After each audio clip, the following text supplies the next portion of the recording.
Alright, so on my way over here, I was actually on your Instagram. I had to check out your Instagram, Mr. Peter Gunz over here. And I saw you had a recent post with, I think you were in the car and your son was in the back, and you guys were playing an Eminem song, actually one of my favorite. What do you teach your son about? I just teach him to, as I taught my oldest son, to study the lyricists, the ones that saying something, the ones that's, good, great ones, the ones that may not even have, like, you take a Jadakiss. I talk about Jadakiss all the time, and people are like, well, he never really sold a lot of records, but he has a cult following.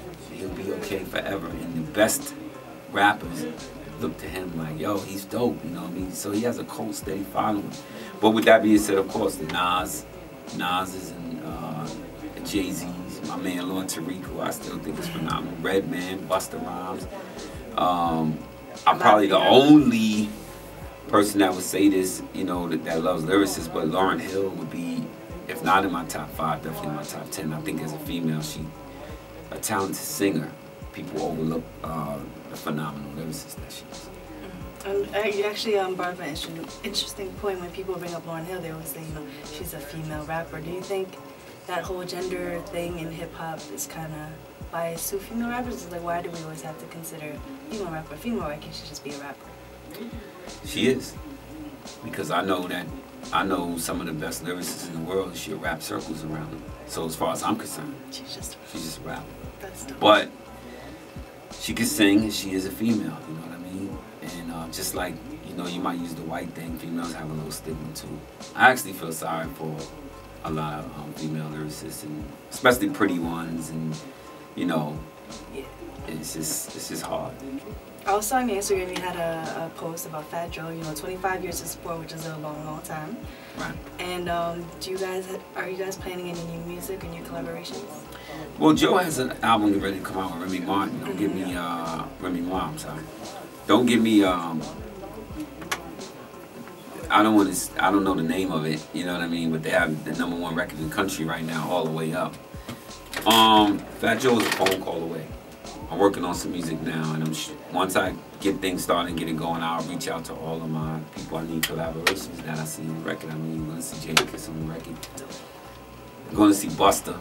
I haven't asked him yet, but he told me if I ever need him, I'm going to call him out on that. And you're going to see Fat Joe. Nice.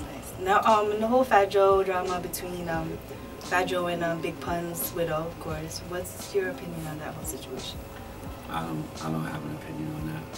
Okay, I understand that. I don't know, you know what I mean? I love Pun.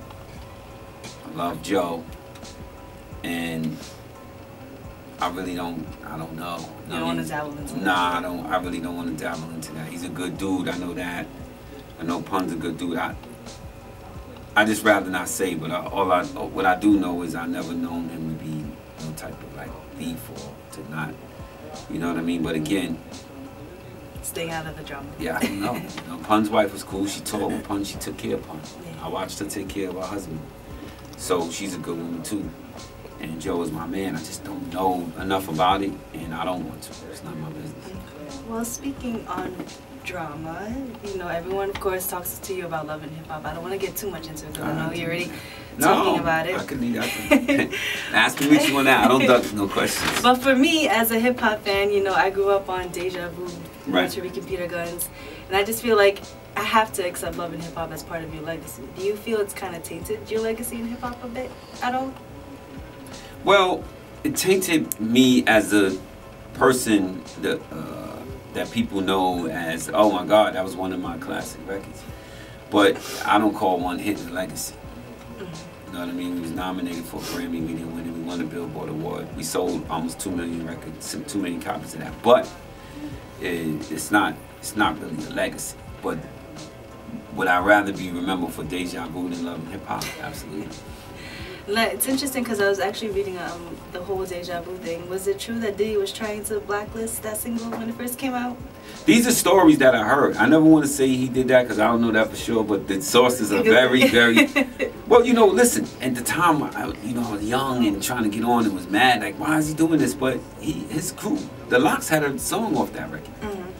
And if I have a label and my artists have a song off of Deja Vu, that same beat, I mean Black Cow, and I could stop them from coming out and make sure my group pops, I would do it too. So in hindsight, he was doing what he was supposed to do. But as a young, ignorant guy, I'm like, yo, why is he trying to block us? He's supposed to.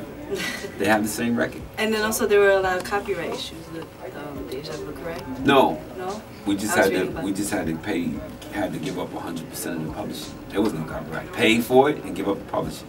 There was never a legal issue. That's why I hate when people say, y'all got sued, and no. Yeah, because we just had to render everything as far as like the biggest part of it. So when you hear it on TV shows or you hear it in HBO on karaoke, I don't see no money for that. Outside of hip hop and music, of course, I saw that you're actually a Mayweather fan.